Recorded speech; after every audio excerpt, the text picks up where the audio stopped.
August 28th, 2026. We're here in the matter of State of Ohio versus Scott A. Dodd Jr. Case number 26 CRA 222 and case number 25 CRB 146. Present in court is Assistant Prosecutor Laura Alkire, Defense Attorney Chris Fiegel, and the defendant Scott A. Dodd Jr. transported by the jail. Thank you for the transport. We're here for the purposes of a probation violation and an arraignment. Laura Alkire, how would you like to proceed? Which one would you like to go first? So I would like to proceed on the arraignment first, Your Honor. Okay. No objection. All right. Mr. Fiegel? Thank you, Your Honor. Your Honor, for the record, my client was served with a copy of the complaint in this matter, alleging one count of felonious assault, a felony of the first degree. He was served with a copy of it. He does acknowledge service. We waive any defects in the time, manner, or place of service of this complaint. Consent to an immediate arraignment at this time. Be entering a plea of not guilty to the sole charge in the complaint, and request this matter be set for preliminary hearing at the court's discretion. All right. Ms. Alkire? Your Honor, thank you. I would also add that we've spoken prior to going on the record today. It's my understanding that defendant is going to be executing a waiver of his speedy preliminary hearing that would potentially take the preliminary hearing outside of the required 10 days from date of service. That is correct, Your Honor. Have you executed it? I have spoken to my client about his rights to have preliminary hearing within 10 days of his arrest in this matter. He has agreed to waive that 10-day requirement and acknowledges that we've been able to set this matter then for on the 20th day, 10 further days out. He's waiving no other rights that he may have in this case, and understanding that I had him execute in my presence the waiver preliminary hearing, if I could approach. You may. Thank you. Okay, may I inquire of your client? Yes, Your Honor. Mr. Dodd, what I received is a waiver of preliminary hearing, waiver of time for your preliminary hearing. Do you understand what's happening? Yes, Your Honor. Do you understand that you have the right to have your preliminary heard within a certain amount of time? Yes, Your Honor. And you're willing to waive that time? Yes, Your Honor. All right, and we are going to schedule that preliminary hearing for September 16th of 2026 at 8:30 a.m.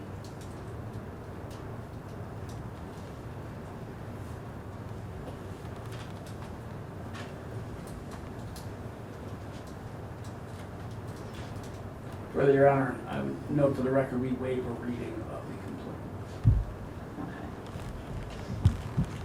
Okay. Noted. All right, let's address bond. Would the prosecutor like to be heard? Yes, Your Honor, thank you. Your Honor, the state would request that the court consider the factors that are set forth in ORC 2937.011. Not only is bond necessary, should be set in a form that would be necessary to ensure the defendant's appearance before the court, but we also need to look at whether or not the release of the defendant puts the public at risk, safety of the community, as well as whether or not the defendant would obstruct the criminal justice process. States looked at those factors that are then set forth in Section E, and we'd like to point out a couple of very relevant things. E1, the nature and circumstances of the crime charged, and specifically whether the defendant used or had access to a weapon, as set forth in the complaint that the defendant's been arraigned on. Officer MK of the Gibsonburg Police Department suffered serious physical harm as a result of the defendant using a knife in the attack for which he is charged. We'd also look at the weight of evidence against the defendant and what the state believes that we will be capable of proving at that preliminary hearing, specifically the fact that Officer MK was wearing a body camera during the time of the attack. Confirmation of the defendant's identity, the defendant's family ties, employment, financial resources, and mental condition. Your Honor, the state would set forth the defendant is currently homeless. That homelessness is known to the court. Your Honor, I would also set forth that the defendant was on supervised probation with the court since October of 2025, where he had been non-compliant with the probation department.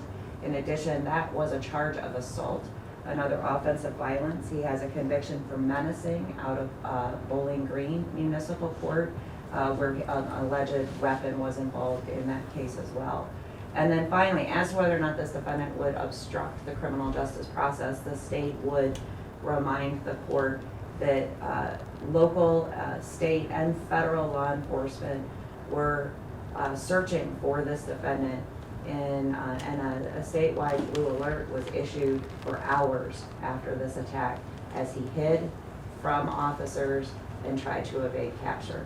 Based on all of the above, the defendant's prior criminal history, the fact that this offense was committed while he was on supervised probation, and that subsequent manhunt, the state believes that a $1 million bond is appropriate. We would further ask for a no contact order with victim, in this case, Officer M.K. Should the defendant make bond, Your Honor, at that $1 million bond, no 10% allowed would be the state's request. We would ask that the defendant be placed on electronic monitoring and house arrest. Thank you. Attorney Teagle? Your Honor, thank you. At this time, I do not have sufficient information about my client and his abilities to post a bond in this case, but we certainly believe that $1 million is excessive. We understand the seriousness of the offense and in no way mean to demean that seriousness. But Your Honor, we believe a reasonable bond in the realm of $100,000 is reasonable in this case. It would be requesting, if possible, 10%. If that cannot be accommodated, Your Honor, then certainly reserve the right to seek a bond modification sometime in the future. Okay. All right, I will set the bond at $1 million.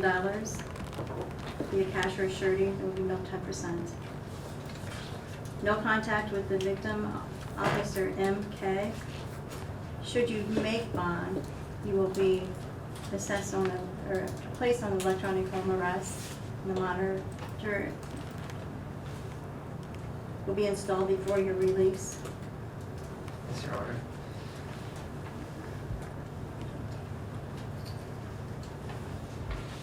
And I believe that's it for the bond then.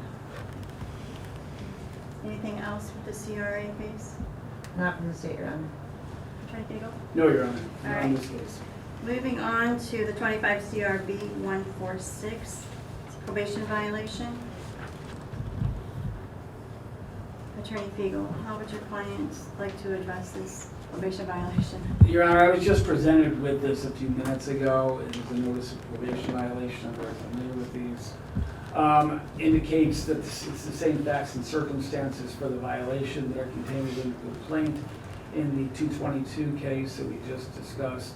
At this time, my client's going to be entering a denial to the probation violation and request that matter be set for a further hearing at the same time as the preliminary hearing in this case, the other case. So for September 16th, how about we set it out? That is Pass. at the court's discretion, Your Honor. It's your vote. Why don't we set it out for 60 days? No objection.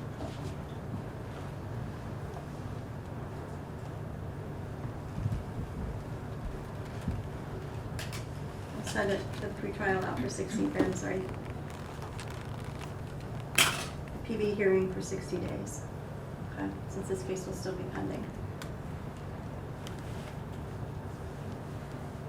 Anything for, The circumstances of bond is relative to the probation violation, Your Honor. Is he going to be sitting on a bond on that violation as well? State requests no bond on the probation violation, Your Honor. Attorney Beagle? No objection. All right. No bond on the probation violation then? Anything further from the state? No, Your Honor, thank you. Anything further from you, Mr. No, not at this time. Thank you, Your Honor. All right, then we are adjourned.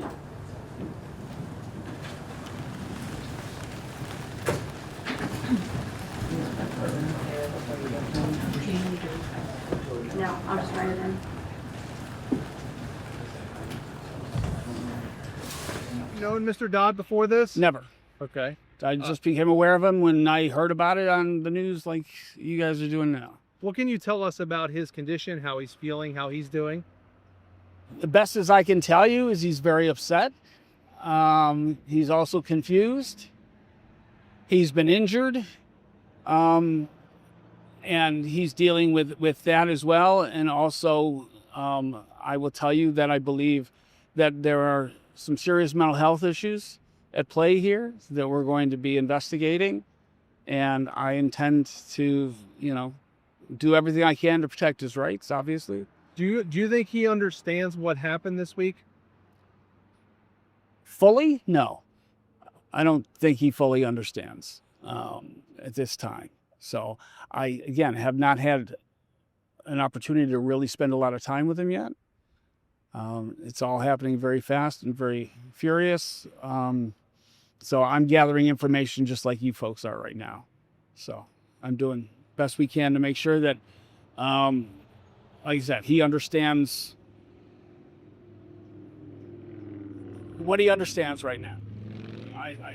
And that's not, I don't know that that's a lot, okay? He is very upset because he's going to be needing a lot of help. So that's part of my job.